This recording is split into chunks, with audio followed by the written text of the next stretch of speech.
Mes frères bien-aimés, je ne sais pas si vous aimez les paraboles que le Seigneur nous donne si souvent dans son Saint-Évangile. En tout cas, moi, je les trouve plus sublimes les unes que les autres. Regardez, ce soir, notre Seigneur nous décrit le royaume de Dieu, le royaume des cieux. Vous savez ce que c'est, mes frères? Eh bien, c'est le ciel. Et que se passe-t-il au ciel? Eh bien, on est unis à Dieu. Vous verrez quand nous y serons. On est unis à Dieu pour toujours, on baigne dans une joie totale et surtout, l'amour est la grande règle qui régit toute cette vie céleste. Eh bien, ce royaume de Dieu, mes frères bien-aimés, il faut le faire tomber sur la terre. C'est ce que notre Seigneur veut.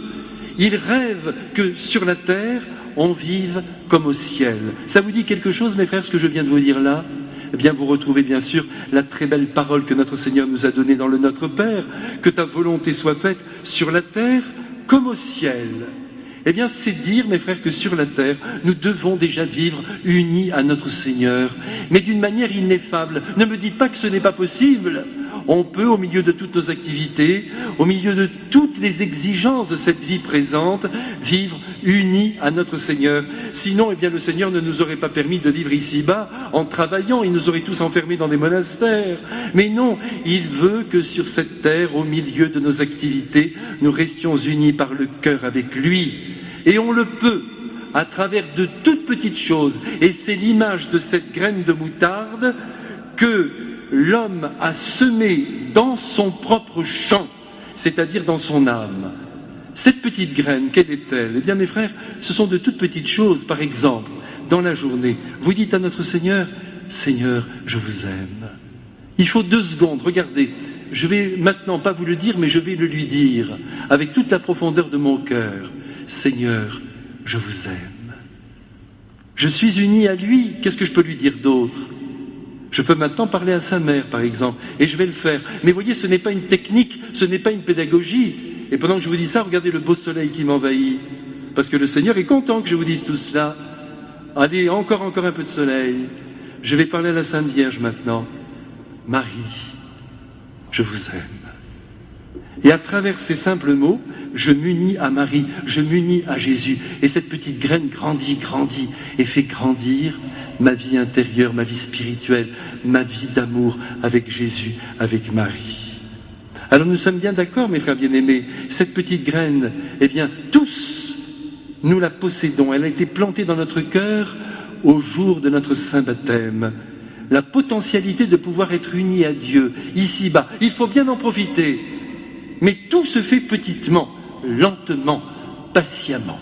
Nous sommes bien d'accord, mes frères bien-aimés. Si vous voulez que votre vie intérieure, c'est-à-dire votre vie d'union d'amour avec Jésus, ressemble à ce grand arbre dont il nous parle, eh bien, il faut commencer petitement à travers ces petites phrases que je viens de prononcer, à travers un baiser que vous donnez à votre crucifix, à une belle image, et vous allez voir que le royaume de Dieu s'établira dans votre cœur, dans votre âme. Mais il y a une deuxième parabole. Alors là, c'est tout à fait autre chose. Il ne s'agit plus du champ qu'est votre âme, mais il s'agit du monde. Jésus dit que ce royaume de Dieu qui s'édifie lentement ressemble à du levain qu'une femme a enfoui dans 3 grandes mesures de farine. Attention, mes frères, c'est pas un tout petit pain que cette femme est en train de réaliser. Il s'agit pour nous d'enfoncer cette fois-ci la sagesse du Christ et nos vies unies à son amour dans le monde, mais partout.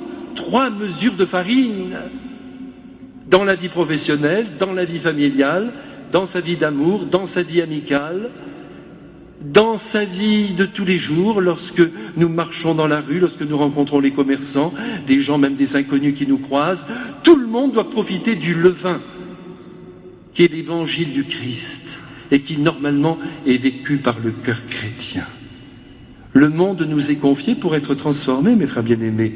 Je vous dis là une évidence, mais nous l'oublions. Et si ce monde ne change pas, c'est parce que nous, les chrétiens, nous ne faisons pas ce que nous devons faire.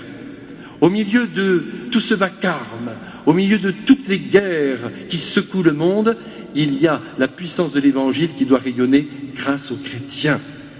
Dieu compte sur ses enfants en premier lieu pour répandre son évangile et édifier le royaume de Dieu sur la terre.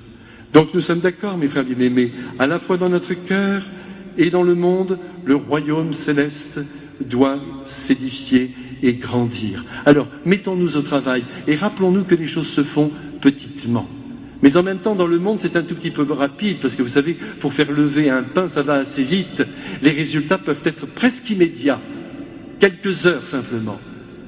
Vous semez une parole dans le cœur d'un ami, et cette parole, alors que vous dormez, elle continue de germer dans le cœur de cet ami. Et demain peut-être, il se convertira, c'est-à-dire qu'il épousera l'amour en vivant avec son Créateur.